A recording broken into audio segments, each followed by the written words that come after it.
أعوذ بالله من الشيطان الرجيم. بسم الله الرحمن الرحيم.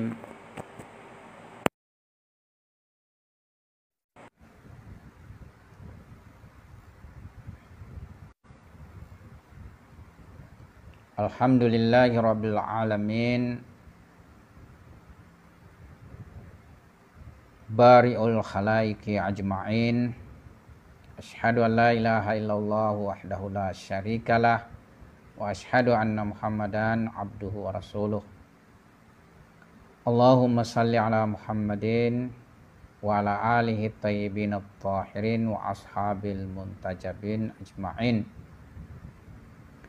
Alhamdulillah, pada sore ini kita akan melanjutkan seri pembahasan tafsir Al-Quran kita, yang mana pada pertemuan sebelumnya kita sudah membahas surah Az-Zukhruf ayat 5 sampai 7.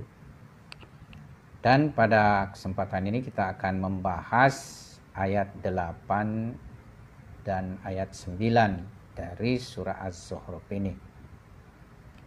Pada pertemuan sebelumnya kita mengisyaratkan bahwasanya Allah Subhanahu wa taala senantiasa mengutus di tengah umat ini nabi dan rasulnya. Akan tetapi umat ini tidaklah menyambut seruan mereka. Bahkan malah sebaliknya, mereka kadang menganiaya nabi dan utusan Allah Subhanahu wa taala. Ya, kita lihat misalnya beberapa nabi itu justru mati terbunuh oleh umatnya. Seperti Nabi Zakaria alaihissalam serta putranya Nabi Yahya alaihissalam. Para nabi dan rasul lainnya juga mendapatkan perlakuan penganiayaan dari umat mereka. Demikian juga kita lihat Nabi kita Muhammad sallallahu alaihi wasallam ketika dia diutus di masyarakat Arab. Masyarakat pada awalnya menentang, ya, mereka menganiaya, mereka mengolok-olok Nabi utusan Allah Subhanahu wa taala. Karena itu dalam ayat 8 ini, yaitu a'udzubillahi minasyaitonirrajim, fa ahlakna asyadda minhum batshan wa madha mathalul awwalin, bahwasanya karena itu kami binasakan orang-orang yang lebih besar kekuatannya di antara mereka, dan telah berlalu contoh umat-umat terdahulu. Bagian dari hikmah ilahi bahwa penentang agama dan nabinya juga akan mendapatkan balasan azab dari Allah Subhanahu wa taala. Jadi penentangan mereka pada dasarnya itu tidaklah menghalangi Tuhan senantiasa mengutus nabinya.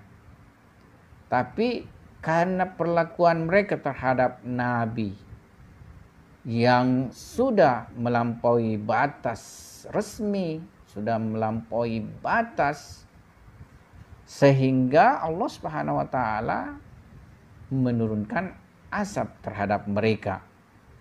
Dan ini sama sekali tidaklah menyalahi lut dan rahmat Allah Subhanahu wa taala yang tidak terhingga. Karena itu ayat ini menyampaikan bahwa Allah Subhanahu wa taala membinasakan orang-orang yang lebih kuat dari mereka. Dan ini telah berlalu pada umat-umat sebelumnya. Dalam hal ini Al-Quran telah mengisyaratkan kekuatan Fir'aun dan Namrud yang berakhir dengan kehancuran. Kita misalnya bisa menjumpai banyak sekali penjelasan ayat suci Al-Quran bahwasanya kekuasaan Fir'aun dan kekuasaan Namrud dikarenakan kezaliman mereka terhadap Nabi ilahi, terhadap masyarakatnya yang sudah melampaui batas. Karena itu Allah Subhanahu wa taala menurunkan azab kepada penguasa-penguasa zalim ini. Nah, demikian pula kaum Ad dan kaum Tsamud. Tuhan mengazab dua kaum ini, dan hal ini ya kita bisa melihat misalnya jejak dan bekasnya dalam bentuk puing-puing kota mereka yang hancur. Kita juga bisa melihat dan menelaah secara sejarah bagaimana sejarah mencatat tentang akhir dari peradaban suatu masyarakat yang dikuasai oleh pemimpin yang zalim, dan pemimpin tersebut sudah melampaui batas daripada kezalimannya. Seperti kita bisa melihat suatu umat, yaitu umat Nabi Lut alaihissalam. Mereka dalam permasalahan maksiat kepada Tuhan sudah melampaui batas, sehingga Allah Subhanahu wa taala menurunkan azab kepada umat Nabi Lut. Demikian juga apa yang Al-Quran kisahkan tentang akibat dari perbuatan mereka dalam menentang agama dan para nabi utusan Allah Subhanahu wa taala. Jadi azab itu sendiri pada hakikatnya tidaklah bertentangan dengan lutf dan rahmat Tuhan kepada manusia. Karena lutf dan rahmat ini berlaku secara universal dan membuat suatu sistem yang mesti berlaku secara universal. Azab ini pada dasarnya juga adalah sesuatu yang menyehatkan dari sebuah perjalanan umat manusia. Ya, kalau misalnya suatu umat karena sudah berlebihan di dalam permasalahan maksiat dan dosa kepada Tuhan, kemudian diazab sehingga ia tidak ada lagi, maka akan terjelmalah suatu masyarakat yang salim dan selamat dari berbagai bentuk maksiat. Ya, jadi ini ibarat misalnya dalam tubuh seseorang terdapat tumor ganas, ya, kanker yang mesti diangkat oleh seorang dokter. Jadi dia tidak bisa lagi dibiarkan dalam tubuh tersebut. Kenapa? Kalau ia dibiarkan, maka ia akan menggerogoti seluruh badan seseorang. Dia akan merusak bagian-bagian badan yang lainnya. Nah, umat ini yang sudah berlebihan di dalam maksiat, dalam penentangan terhadap Nabi, kalau ia tidak diazab, itu akan membuat umat lain juga tentunya akan terpengaruh dalam permasalahan ini. Jadi dia akan semakin melahirkan generasi-generasi yang sudah rusak dari aspek akhlak, moral, akidah, serta berbagai nilai-nilai tinggi lainnya.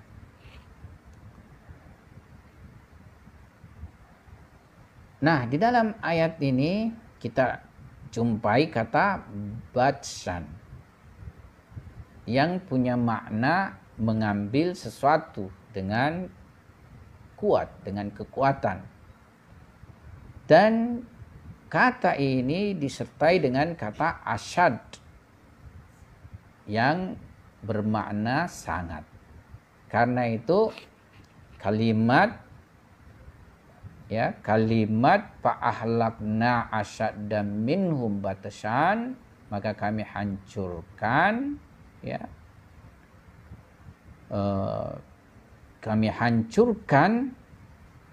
kami binasakan orang-orang yang lebih besar kekuatannya di antara mereka. Ya, jadi mengandung arti menghancurkan kekuatan yang mana kekuatan tersebut lebih besar dari mereka.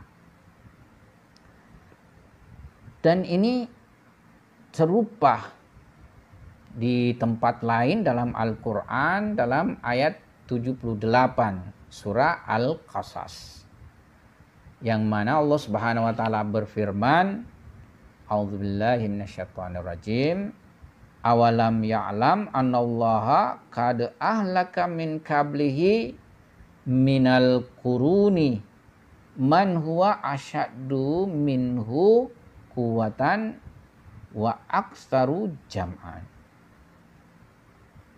Artinya, apakah ia Qarun tidak mengetahui? Kita semua mengetahui bahwa Qarun ini hidupnya sama dengan masa kekuasaan Fir'aun.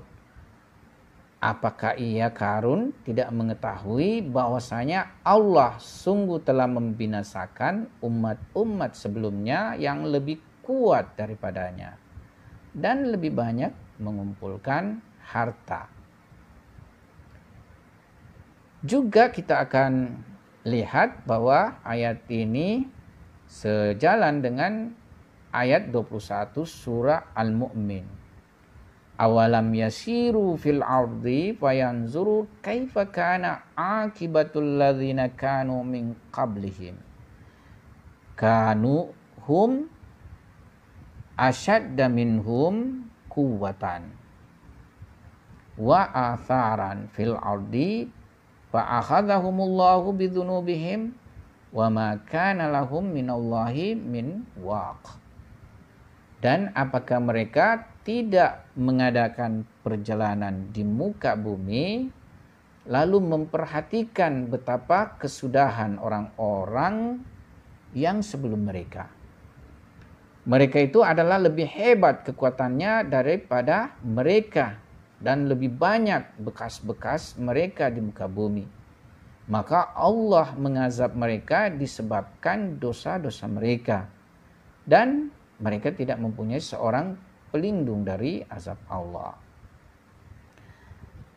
Fenomena kehancuran umat yang mendapatkan azab dari Allah Subhanahu wa taala bagi mereka yang melakukan perjalanan dan menyaksikannya serta merenungkannya tentu mengambil banyak ibrah dari fenomena tersebut yang tentunya membawa pada dirinya kesadaran bahwa kesudahan daripada menentang agama ilahi dan maksiat berbuat dosa besar kepada Allah Subhanahu wa taala adalah suatu bentuk kehancuran.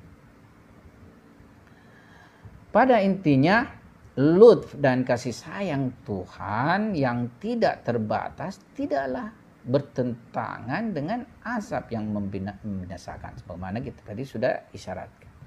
Sebab perkara ini tidaklah menyalahi hikmah dari sistem sempurna ini yang bergerak atas dasar sebab-sebab yang telah disediakan oleh Allah Subhanahu wa taala.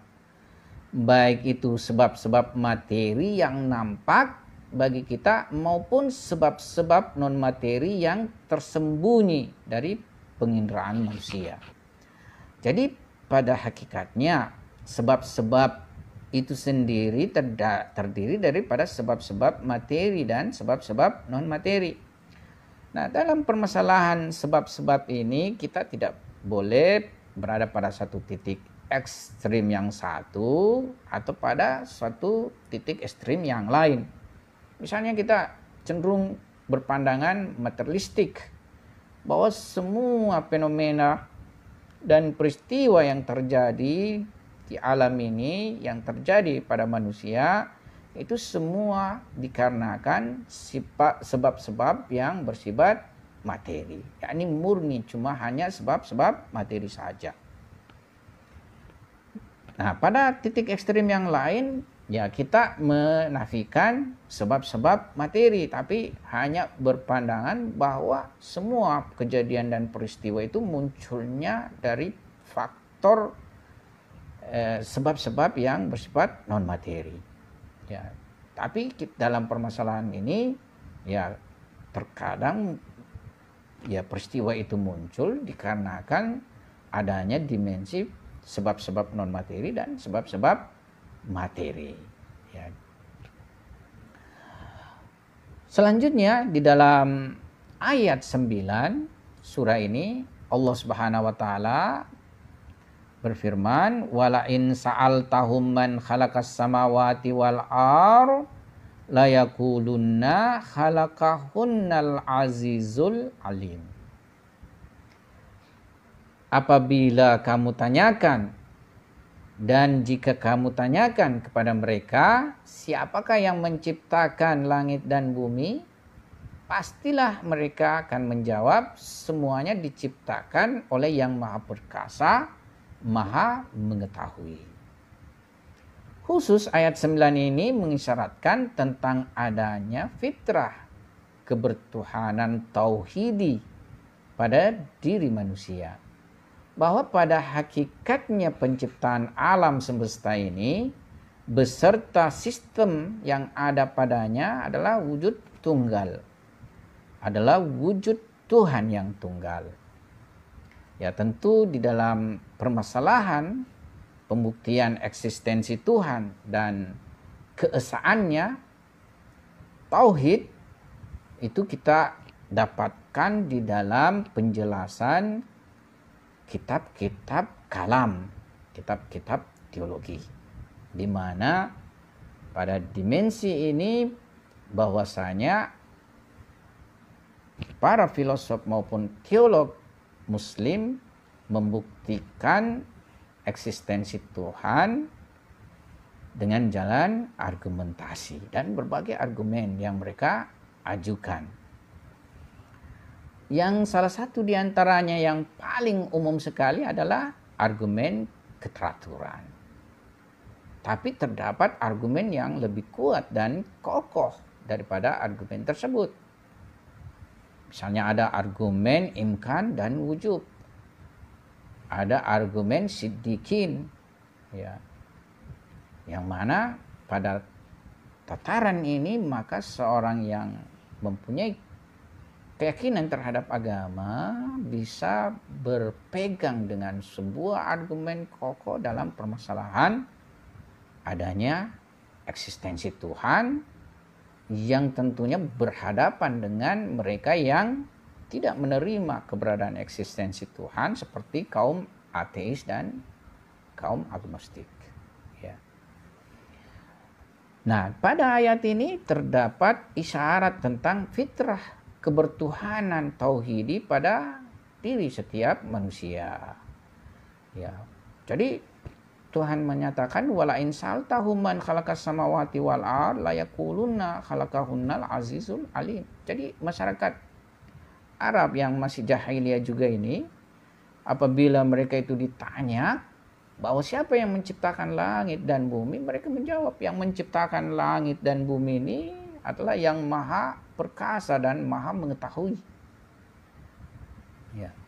Di ayat lain dijelaskan bahwasanya la in sa'altahum man khalaqas samawati wal ard la yaqulunallah.